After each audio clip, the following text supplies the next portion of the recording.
먼저 이 무더운 여름에 우리 오늘 찬양단에 서신 우리 워십팀과 그리고 찬양팀에게 격려의 박수 드렸으면 좋겠습니다. 그리고 모든 영광과 감사를 우리 하나님 앞에 올려드리는 감사의 박수 드리겠습니다.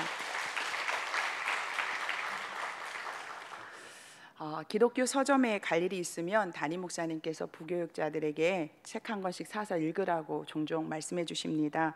몇 달 전 무슨 책을 살까 살펴보다가 존 파이퍼 목사님의 결혼 신학이라는 책을 한 권 샀습니다. 제가요 결혼한 지 30년이 넘어서 결혼이 뭔지 알 만큼 알고요. 또 청년 담당도 아니라서 굳이 결혼에 대해 가르칠 일도 없어요. 근데 유독 그 책에 마음이 가서 샀는데 읽지 못하고 책장에 꽂아 두었다가 이번 호세아서를 준비하면서 꺼내 들었습니다. 이 책은 존 파이퍼 목사님이 자신의 40년의 결혼 생활을 돌아보면서 성경적 결혼관에 대해 기술하였는데 책의 첫 장을 디트리 본헤퍼 목사님에 대한 이야기로 시작합니다. 복음성과 선한 능력으로라는 그 찬양의 가사를 쓴 분이고, 미친 운전자가 인도로 차를 몰고 가서 사람을 죽일 때에는 그 미친 운전자를 빨리 끌어내는 것이 가장 급선무이다라는 유명한 말을 한 분입니다. 독일의 신학자였던 디트리 보네퍼 목사님은 미국 유니온 신학교에서 교수직을 제안했습니다. 그런데 그 교수직을 거절하고 동포들이 어둠 속에서 시달리고 있기에 누군가는 그들을 섬겨야 한다라는 그 마음으로 나치 치하의 독일로 귀국하여서 나치주의와 대항하였고, 또 히틀러 암살 모의에 뛰어들었다가 실패하여서 체포되었습니다. 결국 나치 항복 5개월 전인 1945년에 교수형에 처해졌습니다.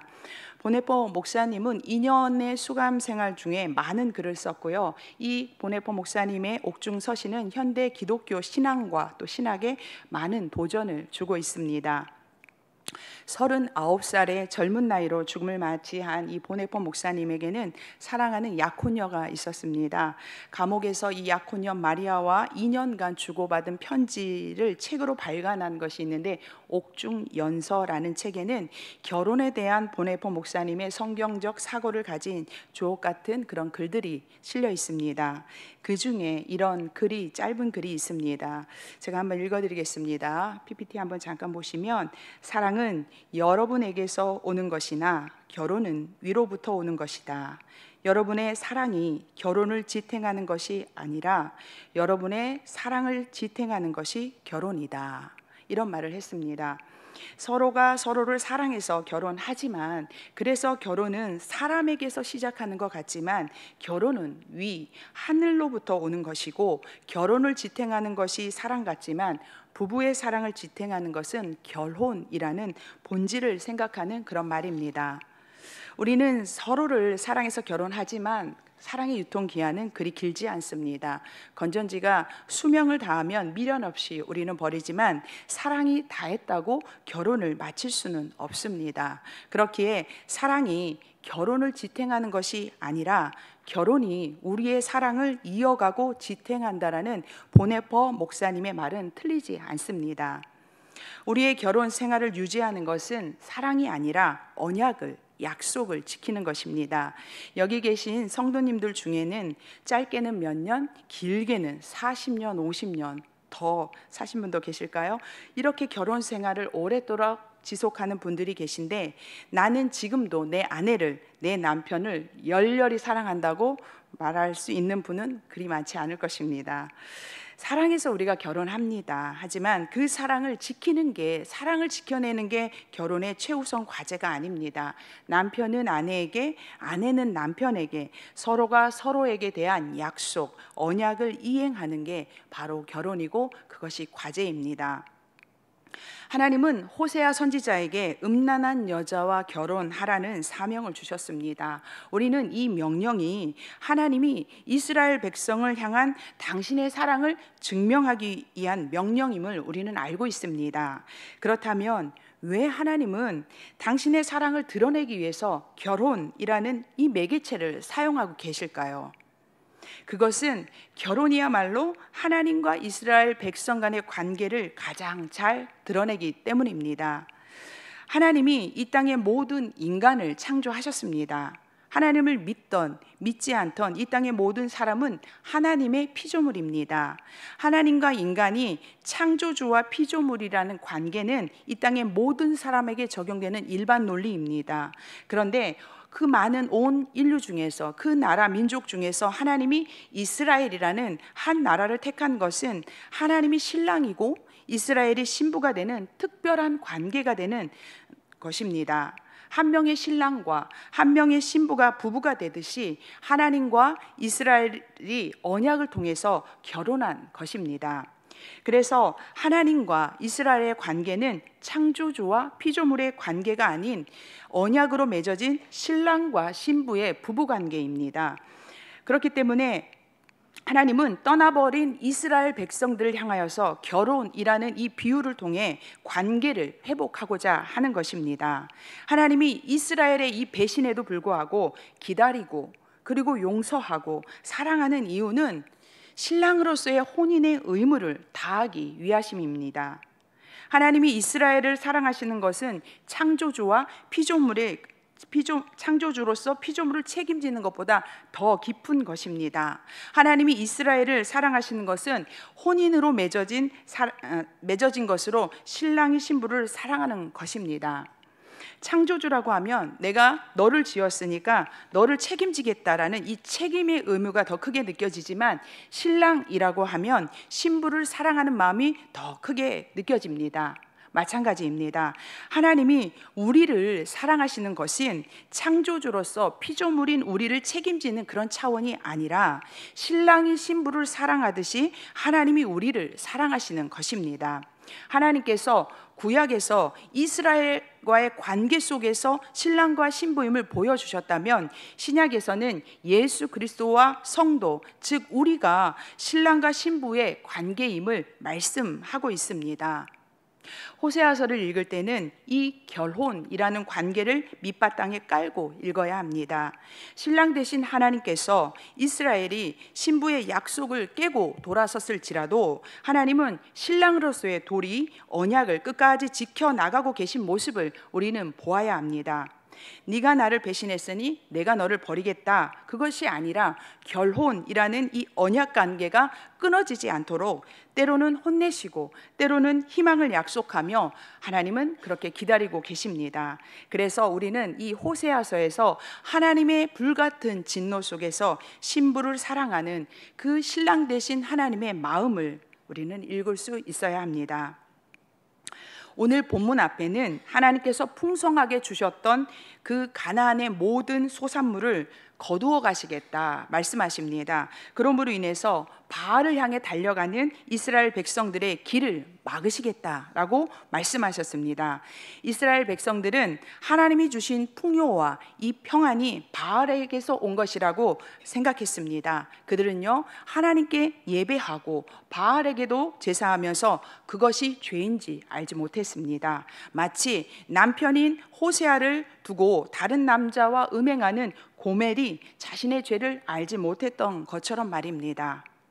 영적 음행을 행하는 이 이스라엘을 향하여 간음을 제거하여 버리라고 명령하신 그 하나님께서 오늘 본문 2장 14절부터 23절에서는 하나님은 약속의 말씀으로 이스라엘을 향한 사랑을 다시 드러내고 있습니다.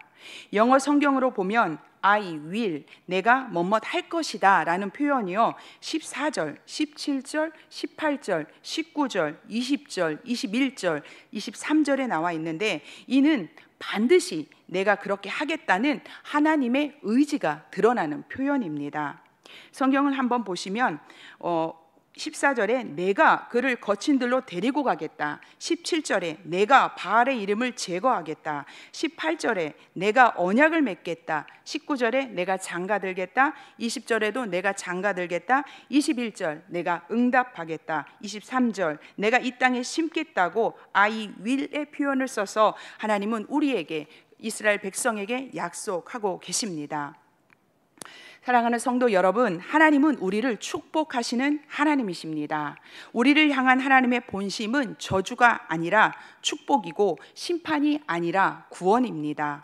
자녀가 죄의 길을 걸어갈 때 그대로 놔두고 볼 부모가 없듯이 때론 우리를 죄에서 돌이키기 위해서, 때론 우리를 성장시키기 위해서 하나님께서 우리에게 고난을 허락하시지만, 고난 속에서 우리는 I will, 내가 반드시 너를 새롭게 하고 내가 너를 반드시 구원하시겠다라는 그 하나님의 약속을 바라보아야 합니다.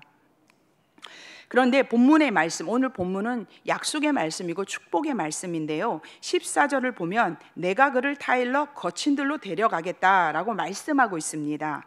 거친 들은 광야를 말하는 것으로, 광야에는 물도 없고 시원한 그늘도 없고 말 그대로 거친 들입니다. 있는 것이라고는 뜨거운 태양과 거친 돌과 그리고 먼지나고 메마른 땅뿐이었습니다. 하나님께서 그를 타일러, 이스라엘 백성들을 타일러서 데리고 간 것이 거친 들인데 어떻게 이곳이 축복의 장소라고 말하는 걸까요? 이스라엘 백성에게 있어서 광야는 살아계신 하나님을 만난 장소였습니다. 비옥한 나일강이 흐르는 애굽에서 나온 이스라엘 백성은 척박한 광야에서 애굽에서 볼 수 없었던, 애굽에서는 만날 수 없었던 하나님을 만났습니다. 광야에서 영의 양식인 율법을 받았고요, 광야에서 육의 양식인 만나와 메추라기를 먹었으며 광야에서 불과 구름으로 보호를 받았습니다. 가장 약하고 약한 떠돌이 민족, 히브리 민족이 가는 곳마다 승승장구하면서 하나님의 백성으로 거듭났던 곳이 바로 광야였습니다. 풍요의 땅 가나안에서 잃어버린 하나님을 찾게 하기 위해서 하나님은 다시 광야로 데리고 가겠다고 말씀하고 있습니다. 하나님은 이스라엘 백성을 고생시키고 골탕 먹이려고 광야로 데리고 가려는 것이 아닙니다. 잃어버린 첫사랑을 회복하기 위해서 그들을 광야로 이끄시는 것입니다. 성도 여러분, 비옥한 애굽이나 젖과 꿀이 흐르는 가나안도 하나님의 축복입니다. 그렇지만 살아계신 하나님을 만났던 그곳 광야가 하나님의 축복의 장소인 줄 믿으시기 바랍니다. 세상의 풍요와 그리고 혼탁함으로 물든 우리의 마음을 회복시킬 수 있는 곳은 그곳을 벗어나, 그 우리의 마음, 혼탁한 우리의 마음을 벗어나 오직 하나님 여호와 한 분만 바라볼 수 있는 광야밖에 없습니다. 광야라는 히브리어에는 말씀이라는 뜻을 품고 있습니다. 광야에 서 있을 때 하나님의 말씀을 찾게 되고, 광야에 서 있을 때 하나님의 말씀이 들립니다. 그래서 인생의 광야는 하나님을 만나는 최적의 장소이고, 그래서 광야는 축복의 장소가 되는 것입니다. 또한 오늘 본문 15절에 나오는 아골 골짜기는 죽음의 장소입니다. 이스라엘 백성이 첫성 여리고를 정복하고요, 모든 것을 진멸하라는 하나님의 명령을 어긴 아간이 전리품을 숨겼다가 그게 이제 알려지게 되고 그의 가족들과 함께 처형당한 곳이 바로 아골 골짜기입니다. 괴로움과 죽음의 골짜기인 이 아골 골짜기가 오늘 본문 2장 15절에서는 소망의 문을 삼겠다고 하셨고, 이사야 65장 10절에서는 솥대가 눕는 곳이 될 것이라고 축복의 약속을 하셨습니다. 성도 여러분, 수치스러웠던 땅, 그리고 그 징계의 땅이 소망의 문으로 변화되고 회복될 수 있는 것은 오직 우리 하나님 한 분만이 하실 수 있습니다. 우리가 죄로 인해 무너졌던 그곳에서 하나님은 다시 우리를 회복시키십니다. 우리들은 실패했던 곳, 내가 절망했던 곳은 다시 찾아가고 싶지 않지만 하나님은 내가 넘어졌던 곳으로 인도하셔서 그곳에서 우리를 회복시키십니다. 그래서 다시는 똑같은 실패로 무너지지 않도록 실패의 장소에서 우리를 다시 세우십니다. 베드로는 모닥불 앞에서 주님을 저주하며 부인했습니다. 그런데 부활하신 주님께서 바닷가 모닥불 앞에서 내가 나를 사랑하느냐라고 물으셨습니다. 주님을 모른다고 3번 부인했던 베드로에게 네가 나를 사랑하느냐 3번 물으셨고, 내가 주를 사랑합니다 라는 이 3번의 고백으로 죄책감에 사로잡혔던 베드로를 자유케 하셨고 회복시키셨습니다. 때로 우리는 광야 같은 거친 들을 걸을 때도 있고 아골 골짜기가 같은 괴로움의 깊은 골짜기에서 헤맬 때도 있습니다. 건강이 무너져서 일상생활조차 어렵고 인간관계가 깨져서 외로움에 눈물 짓고 그리고 통장에 잔고가 떨어져서 오늘 하루 살아갈 용기까지 사라진 곳, 그곳이 바로 우리의 광야입니다. 그때 우리가 기억해야 할 것은 황량한 광야와 깊은 골짜기에 나 홀로 있는 것이 아니라 하나님이 함께 계심을 믿으시기 바랍니다. 그 하나님께서 광야를 포도원으로 아골 골짜기를 소망의 문이 되게 하실 줄을 믿으시기 바랍니다. 15절 중반부에 보면 그가 거기서 응대할 것이다 라는 말씀이 있습니다. 여기서 응대하다 라는 원어는 화답하다 라는 말로 홍해를 건넌 이스라엘 백성이 홍해를 건너고 나서 모세를 비롯한 온 백성들이 하나님께 감사의 찬양을 올려드렸습니다. 그때 모세의 누이 미리암이 소고를 잡고 춤추며 그 이스라엘 백성들의 찬양에 화답가를 불렀는데요, 이때 쓰인 단어가 오늘 본문의 응대하다입니다. 또한 모세가 시내산에서 백성들에게 하나님의 말씀과 율례를 선포하고 또 이스라엘 백성들이 여호와의 말씀을 준행하겠다라고 이렇게 응답할 때도 같은 단어를 사용했습니다. 하나님의 약속의 때에는 미리암처럼 기쁨의 찬양으로 우리가 응답하게 될 것입니다. 그리고 여호와의 말씀에 자원하여서 온전히 따르는 회복이 일어날 것입니다. 이제 하나님의 약속이 성취되는 그날에는 어떠한 일이 일어나는지 살펴보도록 하겠습니다. 오늘 본문에는 그날에라는 말이 16절과 18절, 21절에 기록되어 있습니다. 그날은 신랑과 신부의 관계가 회복되는 날이고 신랑과 신부가 하나 되는 날입니다. 먼저 16절입니다. 2장 16절과 17절을 한 절씩 교독하도록 하겠습니다. 제가 먼저 읽겠습니다. 여호와께서 이르시되 그날에 내가 나를 내 남편이라 일컫고 다시는 내 바알이라 일컫지 아니하리라.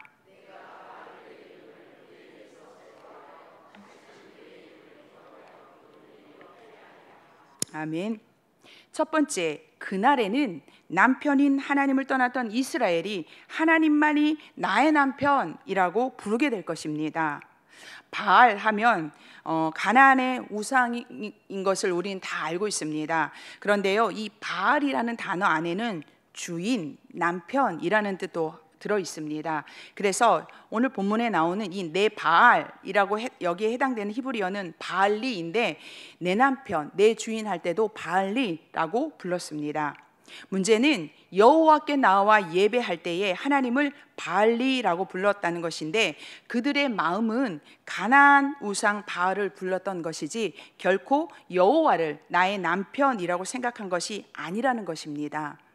하나님은 그들의 마음 속에 있는 그 패역한 마음을 간파하셨던 것으로 너희가 온전히 회복되는 그날에는 다시는 바알리라고 부르지 않을 것이라고 오늘 선언하고 계십니다. 이스라엘 백성들의 죄는 하나님과 우상을 겸하여 섬기는 혼합주의 신앙이었습니다. 하나님을 바알이라고 부르고 바알을 하나님이라고 부르는 이 죄악을 끊어내고 그날에는 온전히 하나님만이 내 남편이고 내 주인이라고 고백하게 될 것입니다.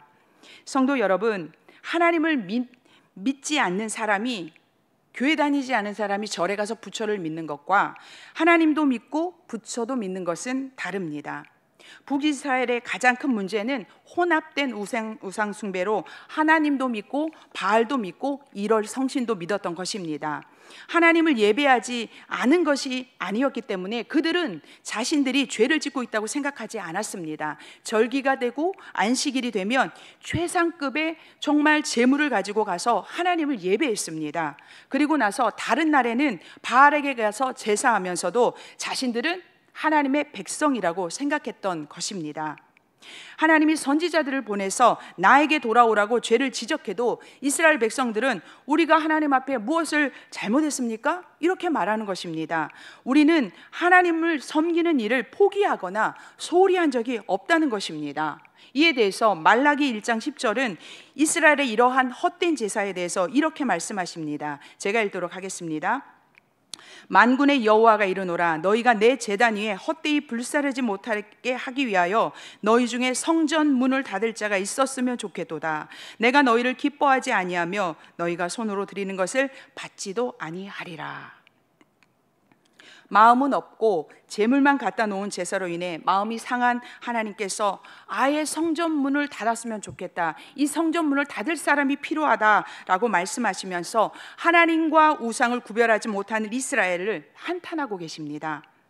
성도 여러분, 우상은 부처의 불상만이 우상이 아닙니다. 하나님의 이름으로 내 욕심을 채우고 있다면 그것이 우상입니다. 골로새서 3장 5절은 탐심이 우상 숭배라고 말하고 있습니다. 내 욕심과 내 만족을 채우기 위해서 하나님을 믿고 있다면, 하나님을 믿으면서 우리는 우상 숭배의 죄를 짓고 있는 것입니다. 가치와 목적을 내가 정하고 하나님은 그 가치를, 그 목적을 이루는 그런 수단으로 여기는 마음입니다.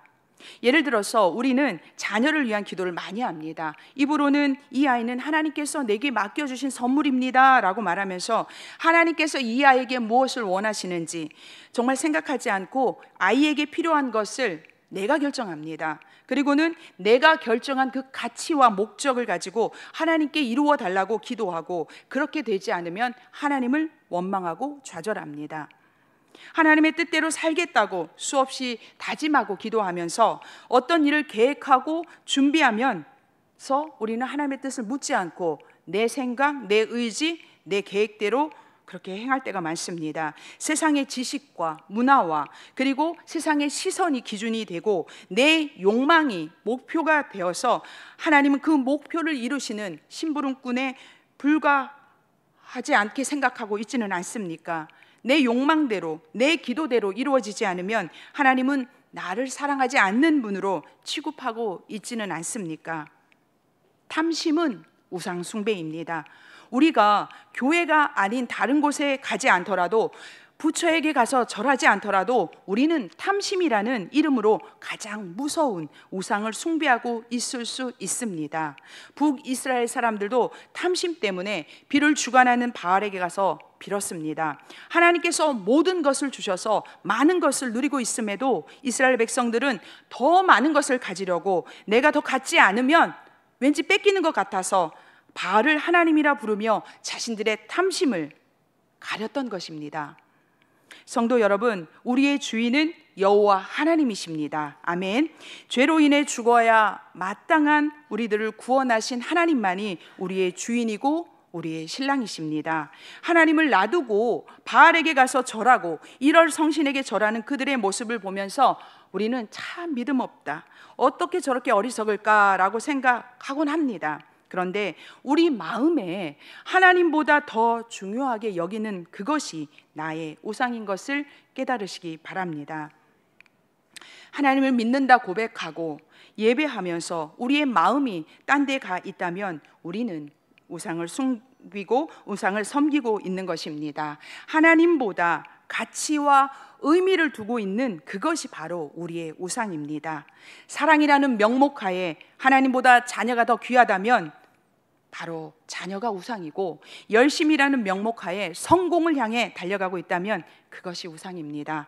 이 땅에서의 열심과 사랑, 그 어떠한 가치도 하나님보다 높을 수 없고 하나님보다 중요할 수 없습니다. 죽을 수밖에 없는 죄인인 나를 이렇게 귀하게 자녀 삼아주신 하나님만이 나의 주인이 되셔야 하고, 그 하나님만이 우리의 자녀의 주인 되게 하고 또한 우리 가정의 주인 되게 하는 일, 그것이 가장 가치 있는 일입니다. 두 번째, 모든 것이 회복되는 그날에는 이스라엘 백성들이 평화롭게 살 수 있도록 하나님께서 완전한 환경을 만들어 주실 것입니다. 18절을 보시면, 그날에는 내가 그들을 위하여 들짐승과 공중의 새와 땅의 곤충과 더불어 언약을 맺으며 또 이 땅에서 활과 칼을 꺾어 전쟁을 없이 하고 그들로 평안히 눕게 하리라고 하셨습니다. 이 앞절에 있는 2장 12절에서요, 하나님께서 동물들을 어떻게 사용하셨냐면 이스라엘의 과수원과 농작물에 피해를 끼치는 존재로 그렇게 등장시켜서 사용했습니다. 하지만 그날에는 하나님께서 이스라엘 백성들을 위하여 창조적 권능으로 동물들이 인간에게 해를 끼칠 수 없는 상태로, 그런 생태계로 바꾸실 것을 말씀하고 있습니다. 또한 회복된 이스라엘이 살아갈 땅에는 이제는 전쟁이 사라지고 평안한 삶을 살 수 있도록 하나님께서 성취하실 것입니다. 그래서 우리는 이 18절 말씀을 통해 완전한 그날은 아직 임하지 않았음을 알 수 있습니다. 사자들이 어린 양과 뛰놀고 어린이도 함께 뒹구는 그날, 모든 전쟁이 사라지는 그날은 우리 주 예수 그리스도의 재림 이후에 이 땅에 완전하게 이루어질 것입니다. 세 번째, 그날에 약속하신 것은 21절과 22절에 기록되어 있습니다. 우리 21절과 22절을 한 절씩 교독하도록 하겠습니다. 제가 21절 읽겠습니다. 여호와께서 이르시되 그날에 내가 응답하리라. 나는 하늘에 응답하고 하늘은 땅에 응답하고